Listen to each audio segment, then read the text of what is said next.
Hello friends, welcome to my channel Wolverhampton boutique. आज मैं आपके लिए लेके आई हूँ पजामे की कटिंग। पजामे की कटिंग कैसे करते हैं, जो लेडी सूट पजामा होता है उसकी हम कटिंग कैसे करेंगे, उसके लिए मैं आपको पहले पेपर पे समझा देती हूँ, जिससे कि आपको आसानी से समझ में आ जाएगा और कटिंग करनी आसान हो जाएगी। तो देखिए, पहले मैंने यहाँ पे एक लाइन ड्रॉ कर ली है। ये जो लाइन ड्रॉ की है वो लेंथ है पजामे की। जो साइड पे आप लाइंस देख रहे हो, एक साइड मैंने हिप का लिया है और दूसरी साइड मैंने बॉटम का लिया है। ऊपर से हम अपनी हिप को माप करेंगे और नीचे से हम बॉटम करेंगे।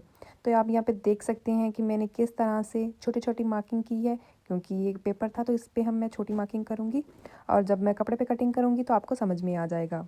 पजामे की कटिंग में जो फ्रंट का पार्ट होता है उसे हम अलग से कट करते हैं और जो बैक का पार्ट होता है उसे अलग से कट करते हैं, क्योंकि जो बैक का पार्ट होता है उसको हम 1 इंच एक्स्ट्रा रखते हैं और जो आगे वाला होता है उसे 1 इंच कम रखते हैं। मैं एक फ़ोल्ड कपड़े के हिसाब से आपको बता रही हूँ कि मैंने ये देखिए यहाँ पे एक साइड का कपड़ा फ़ोल्ड किया है। अब उसका मैं हाफ़ लूँगी अपना हिप का। टोटल ऑल अराउंड हिप थी हमारी 48 और उसका हाफ़ होगा 24 और 24 का हाफ़ होगा 12। तो मैंने यहाँ पे 12 लिया है और 1 इंच एक्स्ट्रा हम लूजिंग रखेंगे सीन के लिए। तो मैंने यहाँ से लूजिंग रख के तो मैंने यहाँ पे टोटल ले लिया है 13 इंच, 1 इंच लूजिंग। हम ऊपर से नीचे की और आसन पे अब लाइन लगाएंगे। तो आसन हमारा होगा 10 इंच, 2 इंच एक्स्ट्रा ऊपर फोल्ड करने के लिए भी रखेंगे। आसन की लाइन लग चुकी है, उसे हमने गोलाई भी दे दी है। अब हम आसन से थाई पार्ट को मेजर करेंगे। तो हमारा कितना आ रहा है, मेरा आ रहा है नीचे 13 इंचेस और मैंने 13 इंचेस रख के उसकी जिस लूजिंग दे दी है। हमने जो थाइस पे 13 इंचेस मार्क किया था, अब उससे हम हाफ लेंगे, नीचे बॉटम की ओर स्ट्रेट लाइन लगाएंगे और फिर जो स्ट्रेट लाइन लगाई है हमने बॉटम की ओर, हमारा बॉटम था 1/2 एंड 5, सेंटर में जो लाइन लगाई है उसका 1/2 एंड 1/2 पार्टीशन कर लेंगे। तो मेरा आ रहा है 2.7, दोनों साइड पे 2.7 मैंने यहाँ पे मार्क कर लिया है। ऊपर से लेके नीचे की बॉटम की ओर आप देख सकते हैं मैंने इस तरह से लाइन लगाई है और जो आसन की साइड है वहाँ से मैंने थोड़ा सा कर्व दिया है अंदर की ओर। इससे आपके पजामे की जो शेप है बहुत अच्छी आएगी। अगर आपके पास वुडन स्केल है तो आप वो यूज़ कर सकते हैं, आपकी जो आसन की गोलाई है वो एकदम परफेक्ट शेप में आएगी। अगर आपके पास वुडन स्केल नहीं है तो आप हाथ से भी गोलाई दे सकते हैं।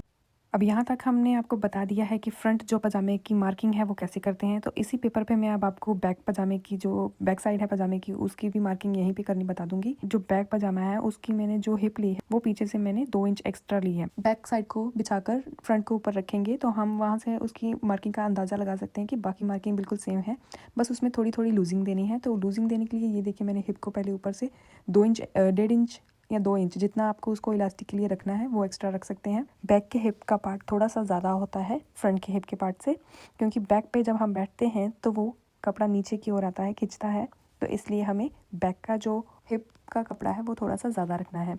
तो ये मैं आपको यहाँ पे मार्किंग बता रही हूँ कि जो बैक की हिप है उसको हमें आगे तक तो सेम ही रखना है, पीछे थोड़ा सा ऊपर की ओर करते हुए ज़्यादा मार्किंग करनी है। बैक साइड पजामे की भी मार्किंग हो चुकी है। मैंने यहाँ आसन से भी एक्स्ट्रा ले लिया है। अब यहाँ से जो नीचे की ओर है यहाँ से हमें 1 इंच एक्स्ट्रा लेना है, दूसरी साइड से हमें 1 इंच एक्स्ट्रा नहीं लेना है। इसीलिए मैं यहाँ पे आपको ड्रॉ करके बता रही हूँ कि कोई कन्फ्यूजन ना हो। तो ये देखिए मैंने यहाँ से 1 इंच एक्स्ट्रा ले लिया है। अब इसे हम उसी तरह से शेप देते हुए ऊपर की ओर मिला लेंगे। अब आपको समझ में आ रहा होगा कि मैंने यहाँ पे 1 इंच एक्स्ट्रा सिर्फ एक साइड से लिया है, दूसरी साइड से नहीं लिया है। दूसरा साइड है जो वो एज इट इज़ ऐसे ही कटिंग होगी उसकी। चलिए आइए अब हम इसी तरह से कपड़े पे भी कटिंग करते हैं। ये देखिए मैंने मार्किंग कर ली है। मैंने यहाँ पे मार्किंग आपको इसलिए नहीं बताई क्योंकि मैंने ऑलरेडी पेपर पे आपको मार्किंग बता दी है। सेम उसी तरीके से हमें अपनी लेंथ विड्थ लेके यहाँ पे इसकी मार्किंग कर लेनी है और अब मैं इसकी कटिंग करके बताऊंगी। ये आपको मैंने कपड़े पे कटिंग इसलिए करके बताई है कि आप अच्छे से देख सको कि जो मैंने पेपर पर कटिंग बताई थी उसी तरीके से मैंने फैब्रिक पे भी कटिंग की है और जो बैक साइड है वो किस तरह से कटिंग होगी और किस तरह से उसकी शेप आएगी वो भी आपको यहाँ पे क्लियर हो जाएगी।